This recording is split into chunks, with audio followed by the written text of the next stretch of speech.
یہ page number 320 ہے، اور آج ہم مومن سن مقصد حیات، مومن کی زندگی کا مقصد یہ پڑھیں گے ہم۔ یتھ واو حالے ژوٗن کو زالے تلہ کن زالس علم تو دین۔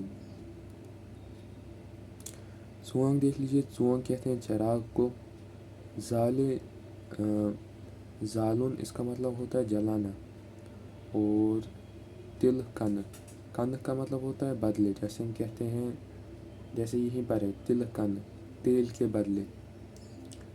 تو ترجمہ دیکھ لیجیے یہاں پر، آندھیوں سے بھرے معاشرے میں کون ہو جو چراغ روشن کرے، تیل کے بدلے اس چراغ میں علم اور دین سے روشن کرے۔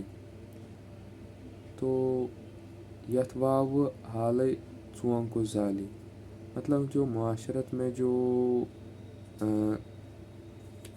آندیاں ہیں، ان میں سے ایسا کون سا شخص ہے جو کہ ان آندھیوں میں چراغ جلائے اور روشن کرے معاشرے کو۔ تل کن زالس علم تو دین، اور دیکھ لیجیے چراغ میں ہم جو ہے، چراغ جلتا ہی ہے تیل کی مدد سے، اور لیکن یہ ایسا چراغ ہوگا جو کہ معاشرے میں جو آندھیا ہے اس میں روشنی دے گا۔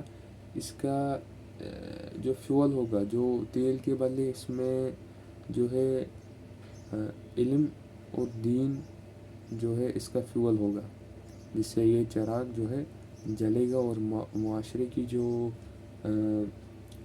ظلمتیں ہیں ان کو دور کرے گا، جو معاشرے کا جو ظلام ہے، جو معاشرے کا جو اندھیرا ہے اس کو دور کرے گا۔ ایک اور بات دیکھ لیں، یتھ واو حالے ژوٗن کو زالے تلہ کن زالس علم تو دین۔